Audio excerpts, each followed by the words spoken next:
Welcome back to స్నేహ వంటిల్లు.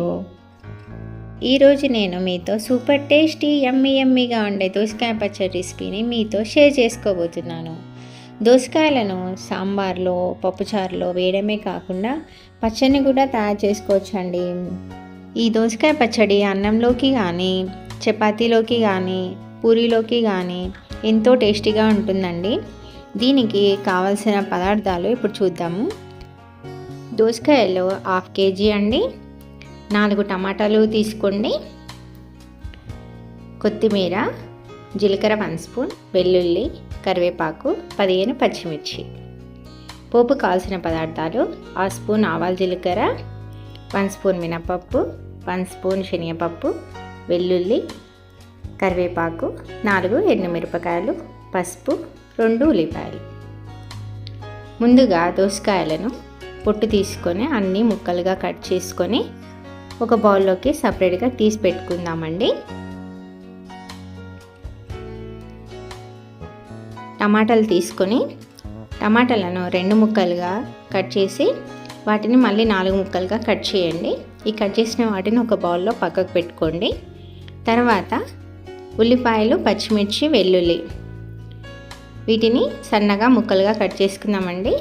వెల్లుల్లి ఇవి పోపు కోసం అండి, దంచి పెట్టుకోండి. ఇవేమో పచ్చడిలో వేసుకుందామండి. తర్వాత ఒక బౌల్ తీసుకొని అందులో 1 స్పూన్ ఆయిల్ వేసుకొని ముందుగా కట్ చేసి పెట్టుకున్న పచ్చిమిరపకాయలను వేసి దోరగా వేయించండి. మాడకుండా చూసుకోండి. వేయించుకున్న పచ్చిమిర్చిని ఒక ప్లేట్లోకి సపరేట్గా తీసుకోండి.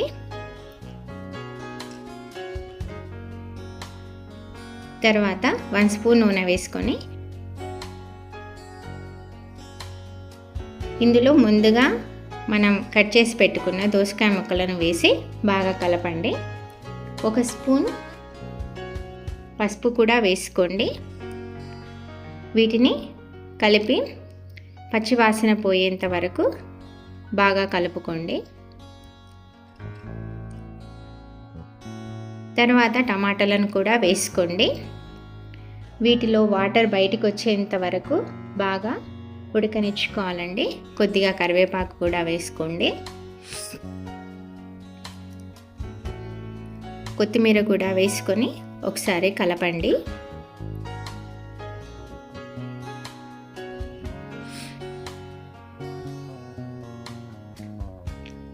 నెక్స్ట్ వెల్లుల్లి రెబ్బలను కూడా వేసి కలపండి. తర్వాత మనం ఇంతకుముందు వేయించి పెట్టుకున్న పచ్చిమిర్చిని కూడా వేసి బాగా కలపండి. ఇందులో నీరు ఎగిరేంత వరకు ఉంచాలండి. ఇలా మంచిగా వాటర్ లేదు అన్నప్పుడు మనం పక్కకు తీసుకొని చల్లార్చుకుందాము. తర్వాత ఒక బౌల్ తీసుకొని 2 స్పూన్ల ధనియాలు వేసుకొని దోరగా సన్నని మంట మీద వేయించుకోవాలండి. 1 స్పూను జీలకర్ర కూడా వేసుకోండి. 1/2 టీ స్పూను మెంతులు కూడా వేసుకొని కలపండి. మీకు ముందుగా వీటి గురించి చెప్పడం మర్చిపోయానండి. ఇవి వేయించిన తర్వాత పక్కకు తీసుకొని చల్లార్చుకోండి. వీటి తర్వాత మీరు 1/2 కప్పు పల్లీలు, 2 స్పూన్ల నువ్వులు కూడా వేయించుకొని వేసుకోండి. చాలా రుచిగా ఉంటాయండి. నా దగ్గర లేవు కాబట్టి వేయట్లేదు. ఈ చల్లన్న మిశ్రమాన్ని గ్రైండ్ చేసుకొని ఈ పొడిని మిశ్రమంలో వేసుకోండి. తర్వాత 1 స్పూన్ ఉప్పు వేసి బాగా కలపండి. మిశ్రమం మొత్తం కలిసేంత వరకు కలపాలండి. తర్వాత కొద్దిగా మిక్సీ పట్టుకొని ఒక బౌల్లోకి సపరేట్గా తీసుకుందామండి.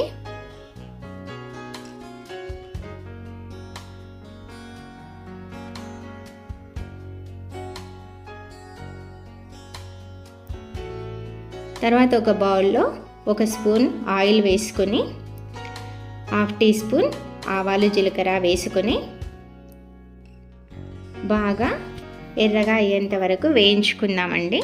తర్వాత మినపప్పు 1 స్పూను, 1 స్పూను శనగపప్పు కూడా వేసుకొని దూరగా వేయించుకుందాము. నెక్స్ట్ చిన్న చిన్న ముక్కలుగా కట్ చేసుకున్న వెల్లుల్లిని కూడా ఇందులో వేసి ఒకసారి కలపండి. తర్వాత ఎండుమిర్చిని కూడా వేసుకొని కలపండి. నెక్స్ట్ కరివేపాకును వేసి దూరగా కలపండి. 1/2 టీ స్పూన్ పసుపు వేయండి. మనం ముందుగా 1 స్పూన్ పసుపు వేసుకున్నాం కాబట్టి ఇక్కడ తక్కువ వేసుకుంటున్నాము. గ్రైండ్ చేసిన మిశ్రమాన్ని ఈ పోపులోకి వేసుకొని బాగా కలిసేటట్టు కలపండి. మొత్తం కలిసేంత వరకు మంచిగా కలిపి ఒక బౌల్లోకి సర్వ్ చేసుకుంటే సరిపోతుందండి. ఇప్పుడు మన దోసకాయ పచ్చడి ఎంతో రుచిగా తయారైపోయిందండి. ఈ దోసకాయ పచ్చడిని చూస్తుంటే నోట్లో నీళ్ళు ఊరిపోతున్నాయండి. నాకు ఎప్పుడెప్పుడు తినేలా అని అనిపిస్తుంది. కూరలు కానీ, పప్పు కానీ, రసం కానీ అసలు ఏం అవసరం లేదండి. వట్టి దోసకాయ పచ్చడి ఉంటే చాలు, ప్లేట్ మొత్తం తినేయచ్చు. ఇక నేనైతే ఒక ప్లేట్లో అన్నం పెట్టుకొని దోసకాయ పచ్చడి వేసుకొని నేనైతే లాగిచ్చేస్తున్నానండి. మీరు కూడా ట్రై చేసి నా రెసిపీ ఎలా ఉందో కామెంట్ చేయండి. ఈ దోసకాయ పచ్చడి వేడివేడి అన్నంలోకి నెయ్యి వేసుకొని తింటే ఇంకా సూపర్ ఉంటుందండి. ఇక మా ఛానల్ని లైక్ చేసి, షేర్ చేసి, సబ్స్క్రైబ్ చేయడం మాత్రం మర్చిపోకండి.